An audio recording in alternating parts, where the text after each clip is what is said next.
आज की कहानी है एक रात की दुल्हन। एक से एक सुंदर सुयोग लड़कियां देखने जाते वो लोग, लेकिन जनाब के आंखों तले कोई नहीं आती। उसके माता पिता थक चुके थे उसके रोज रोज लड़कियों को रिजेक्ट करते देख। बहाने से बचकाने होते कि सिर पकड़ के रोने को दिल चाहे।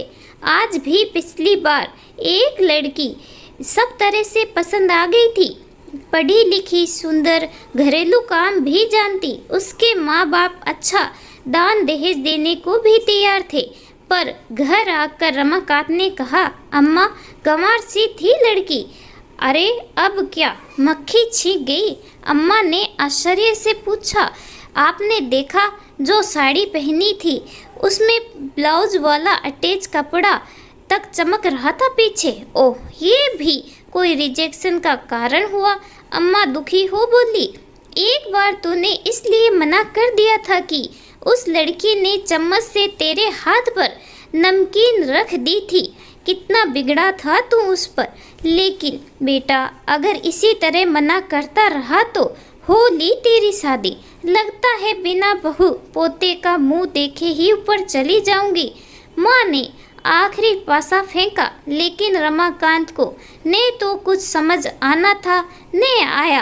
कहते हैं ना, समय से पहले और तकदीर से ज़्यादा किसी को कभी कुछ नहीं मिला। ये बात रमाकांत के केस में सही सिद्ध हो रही थी।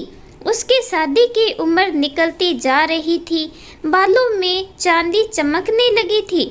भले ही रंग के काले बाल रखने की पूरी कोशिश रहती, पर जब तक चांदी की लटें उसकी बढ़ती उम्र की चुगली कर ही जाती थी। फिर जवानी वाला गठीला बदन भी ढीला पड़ने लगा था। चेहरे पर जो ताजगी का एहसास पहले था, अब दिनों दिन धूमिल होने लगा था। कुछ तो बढ़ती उम्र का तकाजा और कुछ लड़की ने मिल पाने का निराशय, दोनों उसे जल्दी ही बुढ़ापे की ओर खींच रहे थे।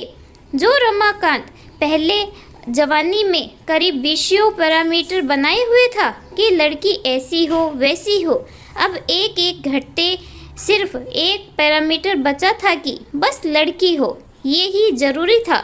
और भाग्य के खेल देखिए, वो अकेला भी अब पूरा नहीं हो रहा था। ऐसा नहीं है कि उसके प्रयासों में कोई कमी आई थी।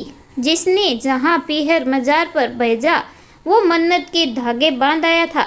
सब दान पुण्य भी किए, शिव जी की नियमित पूजा करता, हवन अनुष्ठान भी करता, पर वक्त को उस पर दया न आई। शहर के हर मैरिज ब्यूरो में उसने अपना प्रोफाइल भेज रखा था, लेकिन अब लड़कियां उसे उतनी ही बेदर्दी से रिजेक्ट करती जैसे कभी वो किया करता था। बेचारे की स्थिति इतनी पतली थी कि लड़की देखते ही मन में शहनाई की गूंज बजने लगी।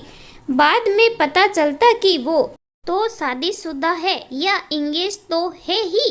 कितनी बार दिल टूटा बेचारे का, पर प्रयास लगातार जारी थे।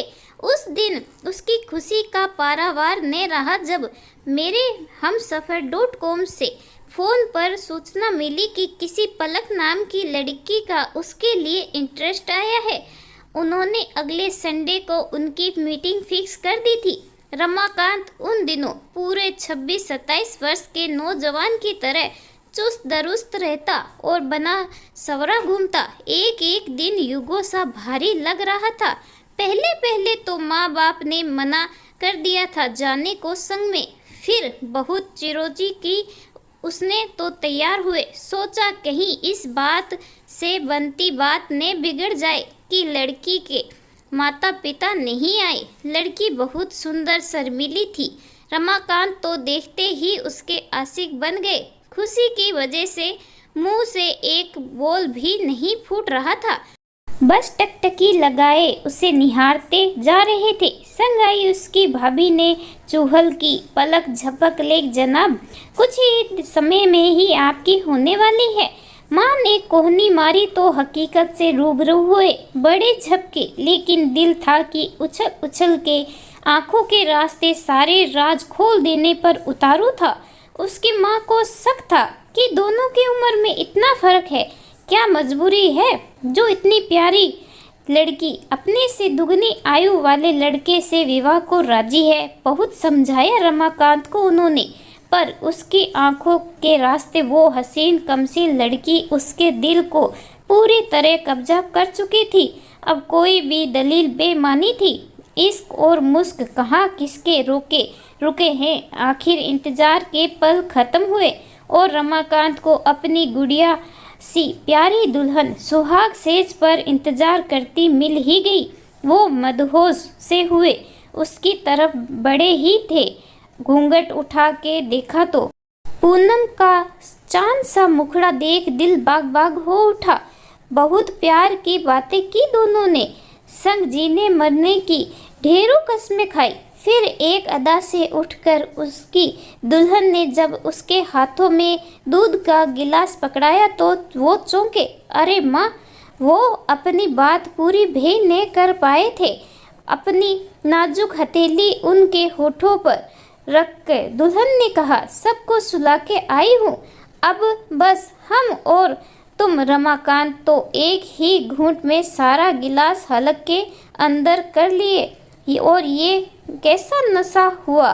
उसकी सुंदर मदकांत का नशा था या कुछ और? गहरी नींद में एक तरफ लुढ़क गए। सुबह बहुत देर में आँख खुली तो सारे घर में हंगामा मचा था। पता चला वो दुल्हन तो सब कुछ लूट के ले गई थी। इतना पॉपुलर वकील, क्रिमिनल लॉयर और ऐसा क्रूस मजाक अंदर तक हिला गया उससे ये सबक। पर अब पछताए क्या होता जब चिड़िया खेत चुग गई थी। सीधे उस मैरिज ब्यूरो में पहुंचे। उन्होंने बताया कि हमें भी आज ही पता चला है कि फ्रॉड थी। पुलिस में केस दर्ज, कुछ न कुछ जल्दी ही पता चलेगा। रमाकांत बिल्कुल टूट गए थे। कई बार डिप्रेशन में आ जाते। मैंने उस लड़की से सच्चा प्यार किया था। आखिर क्या कमी थी मुझ में? वो भी तो कितनी सच्ची दिखती थी, कितना भोलापन और ये कर्म। उन्हें विश्वास नहीं होता। सारी मनुष्यत से जैसे भरोसा उठ गया हो।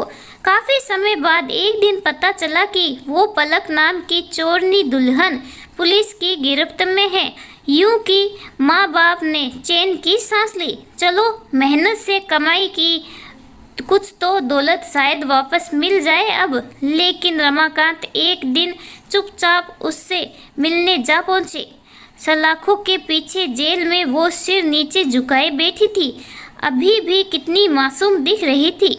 बड़ी तिकमड़ों से रमाकांत जी ने उससे 10 मिनट की अकेली मुलाकात करनी चाहिए थी और वो अब आमने सामने थे। रमाकांत जी डबडबाई आंखों से उससे पूछा, तुमने मुझे धोखा क्यों दिया? वो पैसा जो तुम लेकर भागी थी उसकी मालकिन तो तुम वैसे ही बन जाती।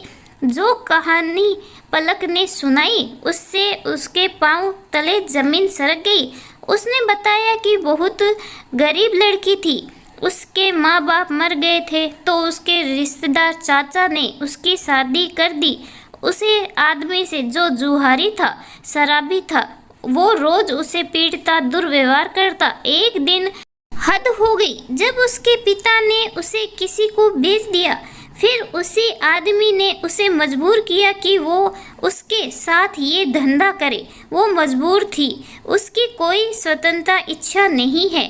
उसके हाथ बंधे हुए थे। रमाकांत ने उससे वादा किया, अगर तुम सच कह रही हो तो मैं सारे परिणाम इकट्ठा करूंगा, तुम्हारा केस लड़ूंगा और जीतूंगा भी।